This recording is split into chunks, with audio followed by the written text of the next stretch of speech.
Hey everybody, this is Joseph S. Samaniego, the author of the Carolingian Age fantasy book series, and I am back with another video. This is about something closer to home here in the United States for me, also closer to cultural home, but this is the Giants of Cahokia. I hope I'm pronouncing that right.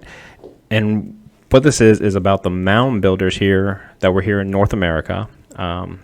And we're saying mound because they're more like man-made hills as opposed to the pyramids and temples and complexes that were built by the Aztec and the Maya and other Central American, and even going a little further south into South America, some of the structures that were built in the Americas at that time that were more of actual stone and granite slabs, things like that, as opposed to earthen mounds.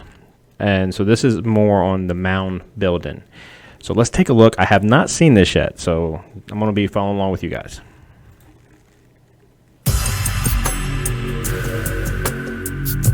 Okay, that is Stonehenge right there. A little different.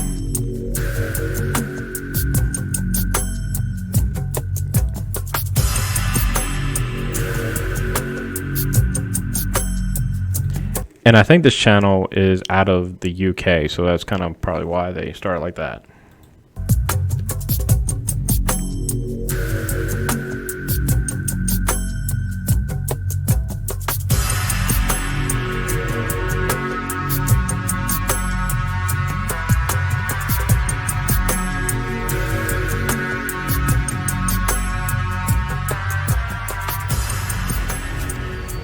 So we're just heading in to the Cahokia on-site museum. I've heard it's quite good.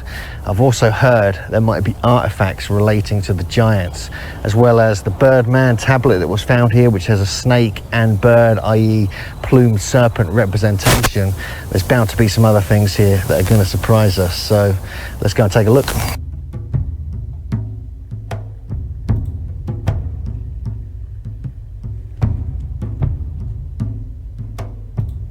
Okay, so we're already kind of starting to see this. I mean, you saw that first view was a beautiful mound. Here we're seeing another view of just a really well designed and well built mound. And these are man-made, so they are built. Just distinguish that these are earthen mounds as opposed to stone temple or stone pyramids. But they are still pyramid in shape. But it's just very beautiful how it was built, how it looks, even now, hundreds of years later. So we're just here at Cahokia. We're in the visitor center, the museum. It's got the amazing Birdman tablet. It's got some very large axes I want to see, and some other amazing pieces. So let's go and take a look behind me. You can just see a reconstruction of the site. I'll show you it in full detail in a moment. But it's just amazing to be here. We've had a look at the site, we've flown over it, we've got a bird's eye view, just like the Birdman tablet. And let's take a look now at what they created here at Cahokia. It's a good comparison to see the site.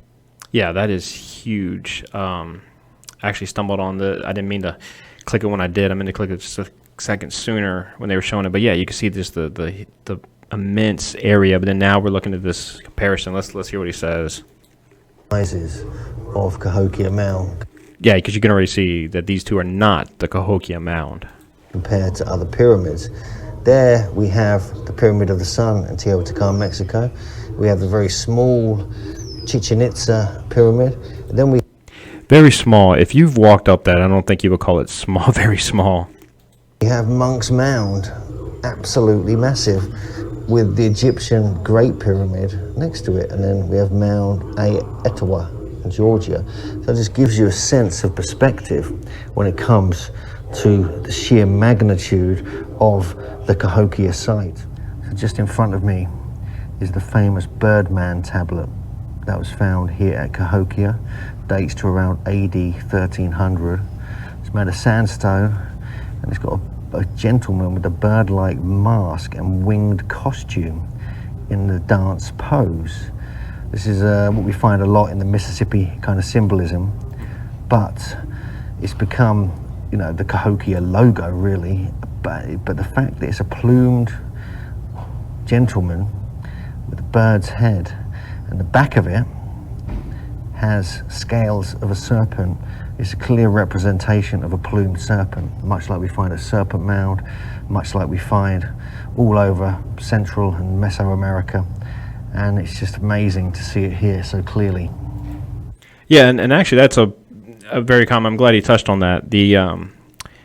The images of birds and eagles and hawks and falcons and other sort of, especially predatory birds, are very common. We see that with the Mayan and Aztec culture as well, having warriors dress up with bird feathers and plumes. We know that with a lot of cultures in the Americas that did revere these spirits of birds, very personified. Just the way that they looked, and some of them being deified, some of them being less than optimistic omens, and then adding the serpent S to it. The Aztecs, you have Quetzalcoatl, who is a serpent-looking god, which, if I'm not mistaken, he actually did have feathers as well. So there is that symbolism or symbology going throughout the Americas of this. So it's very interesting when you start talking then about cultural exchanges happening prior to the colonial periods. In the pre-Columbian period, a very rich history of cultural exchanges was already happening that's skipped over today. So this is the reverse side of the Birdman tablet, which is clear cross-hatching. And they think it may represent snake skin.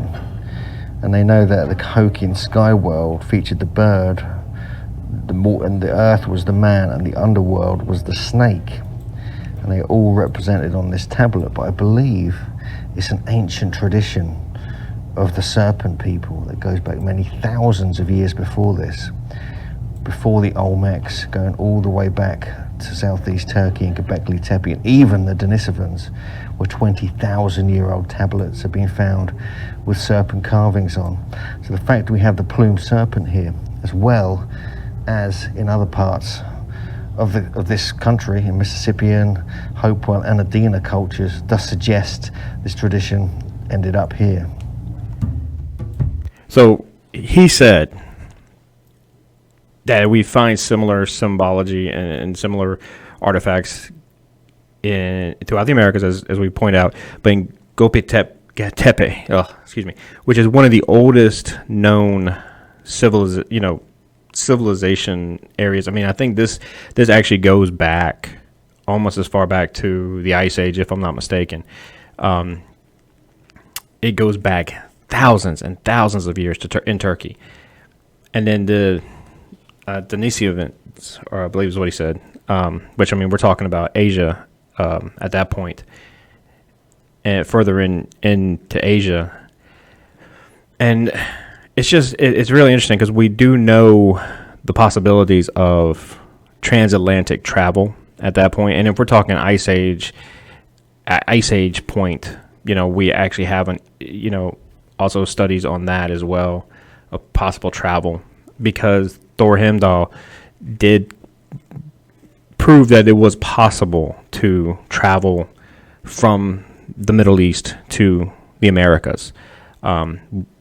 Huge risk, but it was possible, and we have seen evidence of very similar cultural aspects, and a lot of that comes from pottery and comes from art depictions like this. I'm not going to talk about the Egyptian mummies that had cocaine and nicotine and whatever found in their system, because that's kind of been debunked. But you can't really debunk art that's that old.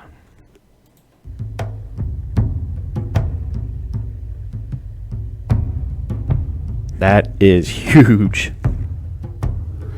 This is one of the reasons I wanted to come here, because when J.J. Ainsworth was here last time, she told me about these giant axes, and we can see one here. Now that must be at least 1.5 feet long, And this is unfinished. It's made of basalt, but that's got to weigh over 30 pounds, maybe 40 pounds. And there's some other quite large ones at the back over here as well. But this one is really interesting because we know that there's 2 accounts of giant bones being found here at Cahokia. So perhaps this was the axe head made for the giant chief.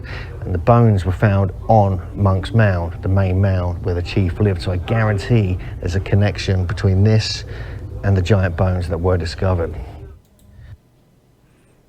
I hope they're not going to start talking about giants. I hope they're not. So this is the largest Celt known. It's in the Grossman cache. It's 18 inches long and 6 inches wide and weighs about 28 pounds, they say. So it's close. I said 30 pounds. It's unfinished, but it was potentially a ritualistic piece, but maybe not. We have other ones here going back, varieties. There is 10 different examples of 12 stone varieties that were mined from the St. Francois mountain. There's Gabbroid type 1, Gabbroid type 2, fine Gabbroid, basalt, dark blue basalt, dark grey basalt, diabase, green snowflake diabase, blue diabase, and black diabase. And so there's different types of stone, although they all look fairly similar. This is another case. I don't know if this is the one, but these are pretty big. There's no weights mentioned of each of these, but these do look sort of average, sort of medium size that most people could probably handle. But this one is a whole other thing. This really is the axe of a giant. So here we have the other case I was looking for with the giant axe heads. Look at these ones on the end. These are absolutely massive. I put my hand just there, just around the back to get a sense of size. You can see these are absolutely huge. These are the ones that JJ told me to come and have a look at. And you can see the graph at the back here. You can see the size of these are absolutely massive. So number 3 here, this must be like 25 pounds. We have other ones along here. You can look at the photo. But these ones on the end, absolutely crazy. These are the largest celts of the cache. Some thought to be ritualistic. They're so large, they claim in the writing, they couldn't have been used by humans apart from if there's 2 of them probably holding it. So these are just quite something. So there's some in the list that weigh over 30 pounds that were found in East St. Louis, many of them, and in 1869 by Moorhead. And these must be the ones they're talking about here. Absolutely gigantic. So there are a couple of accounts of giants here at Cahokia. I'm currently sitting at the top end. Okay, so before we go any further, the whole giant, the world used to be inhabited by giants is actually not a very uncommon mythological idea. A lot of cultures worldwide had these myths of giants. And as of what we know of now, they are giants. Now, we also do have skeletal evidence of rather large humans. Just like if you were to go to any community today, you would find rather large humans alive and well. And we're talking about just look on TV. You see guys that are 6'8", 6'9", 7 foot. I haven't really followed basketball lately, but there's a new player who I think is over 7 feet.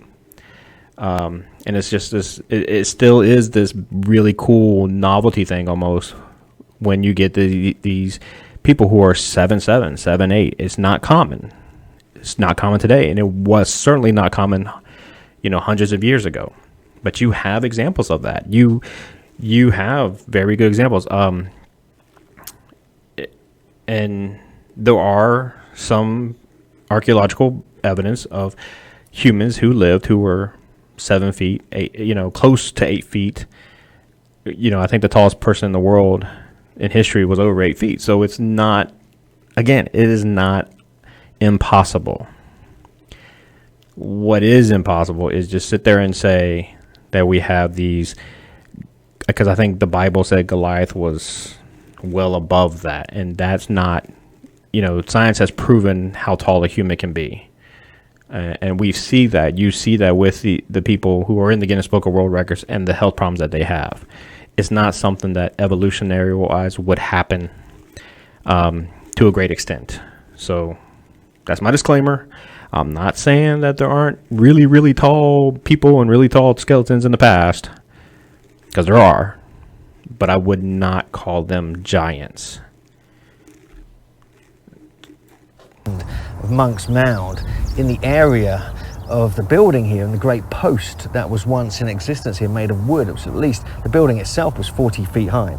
But there's an account which is very interesting. It's called Cahokia, the great Native American metropolis, and it's by Beloin Whitting Young and Melvin Lee Fowler, from a book from 2000 with that title.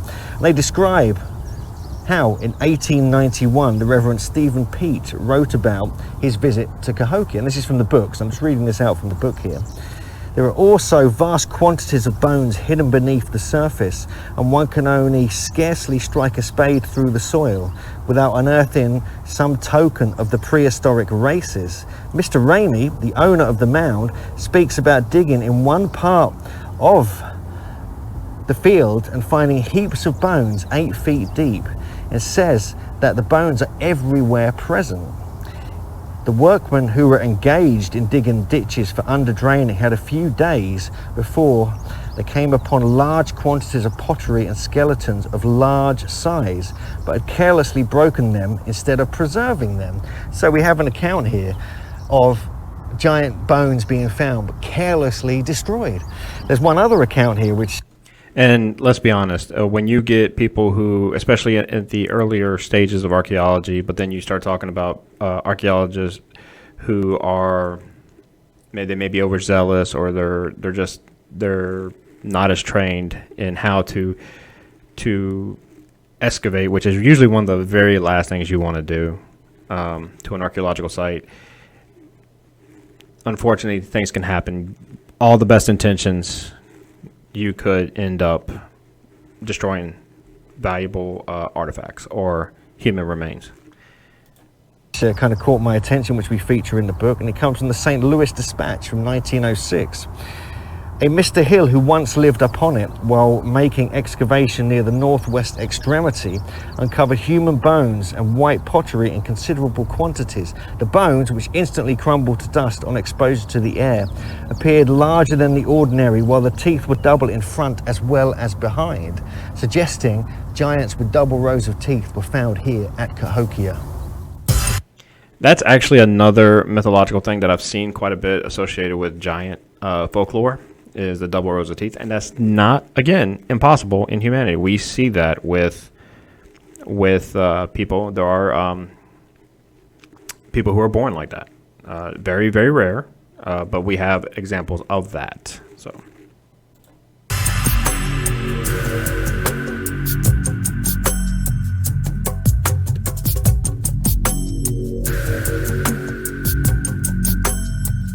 All right, I guess that's the end of the video. Looks like they're going to be advertising their stuff. So, hey, if you want to check it out, I'll link the original video, as I always do. I do want to kind of point out a couple things. I did not realize this was going to be a... Oh, son of a bitch, it does say giants. I was looking for a mound builders video, and I just picked one because it had a pretty cool picture of a mound. So it did talk about giants, but okay, let's talk about giants then. Again, I don't necessarily believe in the giants mythology. In fact, I did a little quick search, and you can do this yourself on Wikipedia if you want. I just typed in Goliath from the David and Goliath story from the Bible, and the oldest manuscripts, namely the Dead Sea Scrolls, text of Samuel from the late 1st century BCE, which we know is before Common Era. The 1st century Common Era historian Josephus actually, and other sources, I'm not going to try to pronounce that one, all give his height as 4 cubits and a span, which is 6 feet 9 inches or 2.06 meters. So 6'9" is not unheard of. It is actually, it's not, I'm not going to say it's hugely common, no pun intended. It is, but yeah, it's pretty common to see some 6'5", 6'8" dudes walking around. women too. So we do have here in a Masoretic text, we see 9 feet 9 inches. Very uncommon. That would be very rare, very uncommon. But I'm not going to look up how tall the tallest man in the world ever was, but I want to say it's around 9 something. So is it outside the realm of possibility? It's very, very improbable, but not impossible. Many scholars have suggested a small number grew because in the course of a transmission. And so I'm guessing, so you're basically looking down to see that over the years, 6'9", which was unheard, which would have been uncommon back then, but not impossible, grew to be 9 feet. Let's also think about this. The average height of humans has increased over the centuries. So having a human being, the average height of human beings, most of the mound building happened in I want to say the 11th through the 14th centuries. The average height of human beings was probably roughly 5'4", 5'4" for the average male. You're 5'4", probably to 5'6" or something. You're probably, if you find the outliers who are 6 foot or above, that's going to be what they consider to be a giant, and they may revere them. Who knows? It may be somebody that they would revere. It's hard to say because we weren't there. I will say, if you want to learn more about these mounds are really cool, and they're spread out through a lot of the Mississippi River basin. From the Gulf Coast into Texas, up through, we have a few here in North Carolina, up towards the Great Lakes. There's a lot of sites, not all mounds. He did mention Serpent Mound, which is a very famous one. Here in my area, we have one close by called Town Creek, and there's a lot of cool mounds throughout the Mississippi basin. And there's also a lot of other cool sites. And some of these sites were actually visited by the Spanish explorers who basically destroyed the ecosystem of this area. But a lot of these sites were also abandoned prior to their arrival. So finding bones on them is not uncommon because a lot of times some of these sites were used ritualistically as burials. Some of these sites were used as temples.